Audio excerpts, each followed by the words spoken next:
मित्रों, जैसे दिन के बाद रात होना निश्चित है, ठीक उसी प्रकार ये भी निश्चित है कि जिसने भी इस मृत्यु लोक में जन्म लिया है उसे एक ना एक दिन मरना अवश्य ही है।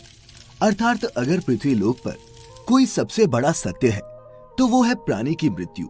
फिर भी कुछ लोग ऐसे होते हैं जो इस सच्चाई को स्वीकार करना नहीं चाहते। खैर, आप सभी ने देखा होगा कि हिंदू धर्म में मृत्यु के बाद शव को जलाया जाता है। साथ ही आपने ये भी देखा होगा कि अगर किसी की मृत्यु सूर्यास्त के बाद होती है तो उसका दाह संस्कार अगले दिन किया जाता है, रात को नहीं। ऐसे में आपने गौर किया होगा कि किसी परिवार में अगर किसी की मृत्यु शाम के बाद होती है तो उसके शव को अकेला नहीं छोड़ा जाता। परंतु मित्रों, क्या आप जानते हैं कि शव को रात भर अकेला क्यों नहीं छोड़ा जाता? अगर नहीं तो इस वीडियो को अंत तक जरूर देखें, क्योंकि मैं आपको इसी सवाल का जवाब बताने वाला हूँ, जिसका वर्णन गरुड़ पुराण में विस्तार से किया गया है। तो चलिए अब बिना किसी देरी के गरुड़ पुराण की ये बातें जानते हैं। मित्रों, हमारे धर्म में मृत्यु के बाद शव को अकेला क्यों नहीं छोड़ा जाता, ये बताने से पहले हम आपको ये बता देते हैं कि कब कब अथवा किन परिस्थितियों में शव का अंतिम संस्कार नहीं किया जाता या फिर कुछ समय के लिए टाल दिया जाता है। मित्रों, आपको सबसे पहले बता दूं कि हिंदू धर्म में अगर किसी की मृत्यु सूर्यास्त के बाद होती है तो उसके शव को रात भर घर पर ही रखा जाता है और अगले दिन उसका दाह संस्कार किया जाता है। इसके अलावा अगर किसी की मृत्यु पंचक समय में होती है तो उसके शव को भी कुछ समय के लिए घर पर रखा जाता है और जब पंचक काल समाप्त होता है उसके बाद ही उसका दाह संस्कार किया जाता है। क्योंकि गरुड़ पुराण में बताया गया है कि अगर सूर्यास्त के बाद अथवा पंचक समय में किसी मृत शरीर का दाह संस्कार किया जाए तो उसे मोक्ष की प्राप्ति नहीं होती। इसीलिए अगर कोई रात में मर जाए तो ऐसी स्थिति में लाश को लेकर शमशान घाट नहीं जाते और लाश को घर पर ही रखा जाता है। सुबह होने का इंतजार किया जाता है और ऐसे में मृत शरीर को एक भी पल के लिए अकेला नहीं छोड़ा जाता और कोई ना कोई व्यक्ति हमेशा रखवाली के लिए मौजूद रहता है। मृत शरीर को अकेला नहीं छोड़ने का सबसे बड़ा कारण है कि अगर शव को अकेला छोड़ दिया जाए तो हो सकता है कि कुत्ते बिल्ली जैसे जानवर उसे नोच खाएं। और गरुड़ पुराण की माने तो ऐसे में मृत आत्मा को भी यमलोक के मार्ग में ऐसी ही यातनाएं सहनी पड़ती हैं।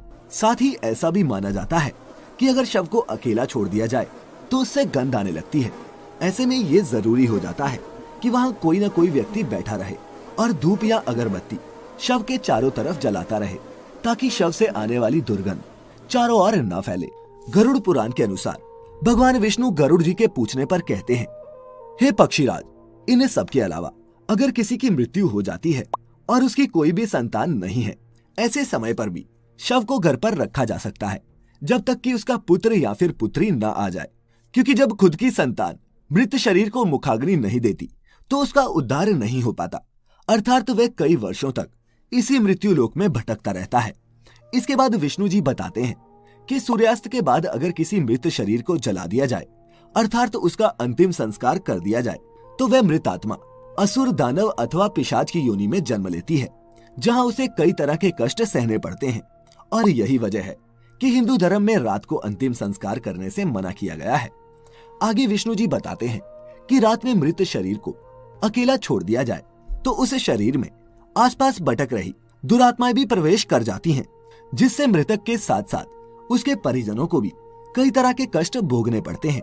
साथ ही ये भी बताते हैं कि शव को अकेला इसलिए भी नहीं छोड़ा जाता क्योंकि मरे हुए आदमी की आत्मा वहीं पर भटकती रहती है और अपने परिजनों को देखती रहती है।